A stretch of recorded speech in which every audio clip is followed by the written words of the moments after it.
Good morning students. मैं यशवीर सिंह आप सभी लोगों को मेरा सुप्रभात। आज मैं पुनः एक नए टॉपिक के साथ एक नई वीडियो के साथ प्रस्तुत हूँ। आज का हमारा जो टॉपिक है वह है स्पेसिफिक हीट, विशिष्ट ऊष्मा। तो आइए जानते हैं विशिष्ट ऊष्मा के बारे में। विशिष्ट ऊष्मा ये क्या है कि किसी वस्तु का ताप कितना 1 डिग्री सेंटीग्रेड,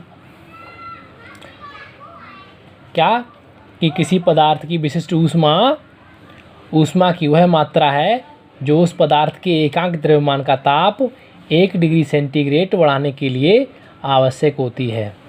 मान लीजिए जब हम किसी वस्तु को गर्म करते हैं तो वस्तु का ताप कैसा होता है, वो बढ़ जाता है। किसी वस्तु को जब हम गर्म करते हैं उसका ताप बढ़ेगा ही बढ़ेगा, बढ़ जाता है। तो क्या होता है, प्रयोगों द्वारा यह देखा गया है कि वस्तु को जब हम गर्म करते हैं तो गर्म करने के लिए दी गई ऊष्मा की मात्रा वस्तु के द्रव्यमान और जो ताप में वृद्धि है। मान लीजिए वस्तु का द्रव्यमान m है और ताप में वृद्धि डेल्टा t है, तो इनके गुणनफल की कैसी होती है, अनुक्रमानुपाती होती है। तो अगर द्रव्यमान m है और वस्तु की द्वारा जो वस्तु को ऊष्मा देगी वो क्या है, q है, और ताप में वृद्धि डेल्टा t है, तो कैसी होगी, वो इन दोनों के गुणनफल के अनुक्रमानुपाती होगी। q is proportional to m into delta t। तो यहाँ से हम कह सकते हैं q is equal to s into m into delta t। यहाँ पर s क्या है, यहाँ पर s एक कांस्टेंट है, एक नियतांक है, और यही हमारी विशिष्ट ऊष्मा है, स्पेसिफिक हीट। यही यहाँ पर हमारी विशिष्ट ऊष्मा है s। तो हम यहाँ से कह सकते हैं कि s equal to q upon m into del t। तो स्पेसिफिक हीट, इसका मात्रक क्या होता है, इसका मात्रक कैलोरी प्रति ग्राम डिग्री सेंटीग्रेड, या हम इसे कह सकते हैं कि किसमें, एसआई पद्धति में इसका मात्रक जूल प्रति किलोग्राम डिग्री सेंटीग्रेड, ये इसका मात्रक होता है। अब चूँकि यहाँ पर हम चर्चा कर रहे हैं विशिष्ट ऊष्मा की, तो इसका हमें एक गुण हमेशा याद रखना चाहिए, क्या कि जिन पदार्थों की विशिष्ट ऊष्मा कैसी होती है, अधिक होती है। जिन पदार्थों की विशिष्ट ऊष्मा अधिक होती है वो पदार्थ कैसे होते हैं, वो पदार्थ देर में गर्म होते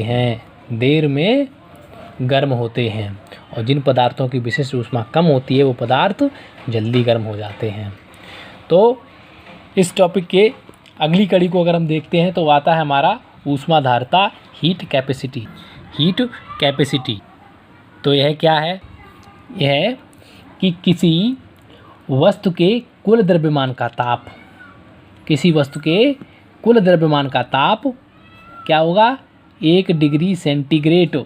कुल द्रव्यमान का ताप 1 डिग्री सेंटीग्रेड बढ़ाने के लिए आवश्यक ऊष्मा की मात्रा को उस वस्तु की क्या कहते हैं, ऊष्माधारता कहते हैं, हीट कैपेसिटी कहते हैं। यह उस वस्तु के द्रव्यमान और वस्तु के पदार्थ की विशिष्ट ऊष्मा के गुणनफल के बराबर होता है, और उसकी मात्रा, इसका जो मात्रक है वो क्या होता है, इसका मात्रक होता है कैलोरी प्रति डिग्री सेंटीग्रेड। यह ऊष्माधारता का मात्रक होता है। और एसआई पद्धति में इसका मात्रक क्या हो जाएगा, इसका मात्रक हो जाएगा जूल प्रति डिग्री सेंटीग्रेड। ये एसआई पद्धति में है, और यह है हम कह सकते हैं एमकेएस पद्धति में है।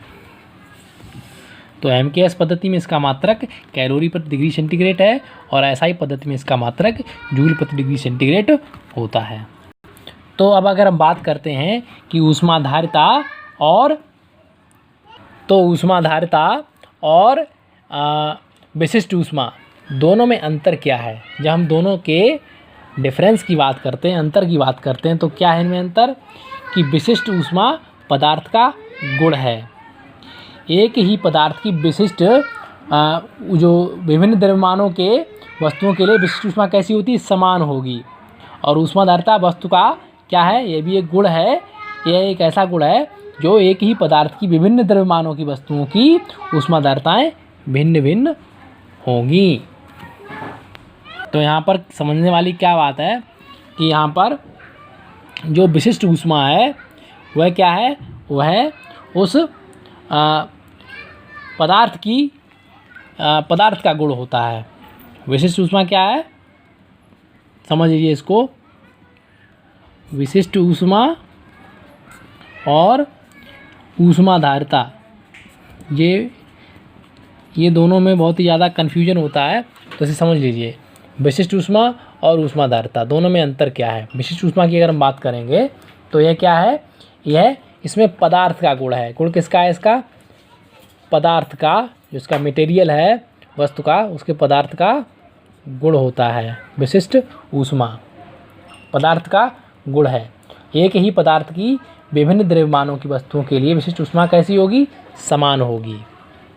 मान लीजिए यहाँ पर कोई पदार्थ है, कोई 1 किलोग्राम का कोई पदार्थ है, कोई वस्तु है, तो उसकी विशिष्ट ऊष्मा और 10 किलोग्राम की वस्तु, इनकी जो विशिष्ट ऊष्मा है वो कैसी होंगी, वो बराबर होंगी।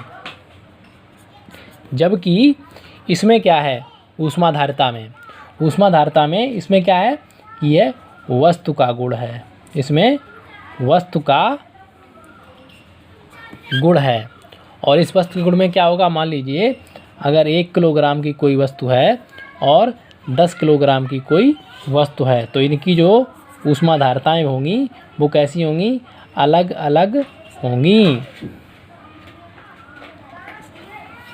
होंगी।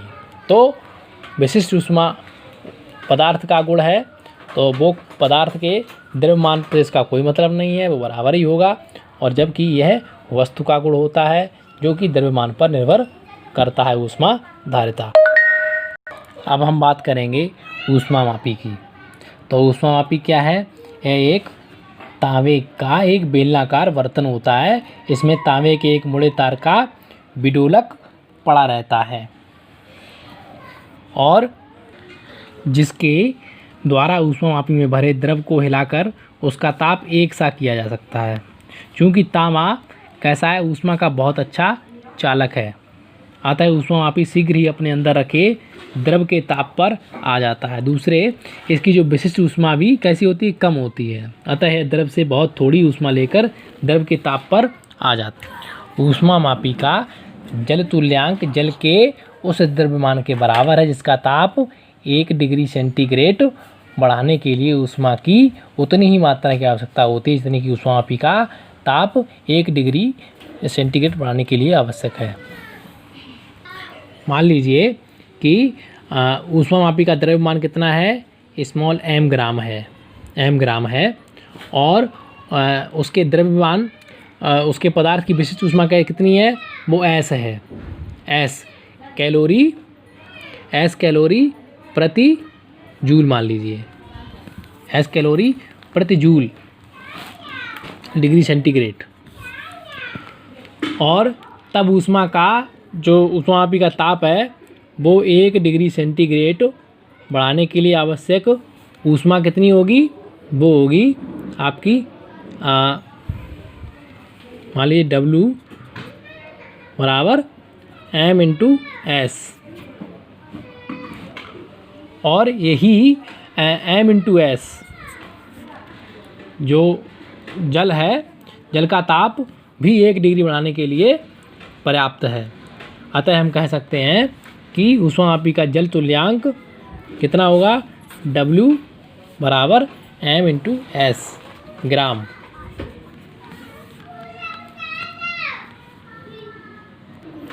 ऊष्माधारता तथा जल तुल्यांक के संख्यात्मक मान कैसे होते हैं? बराबर होते हैं, परंतु इनके मात्रक भिन्न भिन्न होते हैं।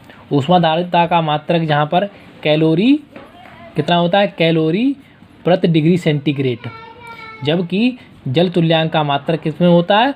वो होता है आपका ग्राम में। तो इनके दोनों के मात्रक कैसे होते हैं? वो अलग अलग होते हैं। तो आज के वीडियो में इतना ही, आगे मिलते हैं नए टॉपिक के साथ। नमस्कार।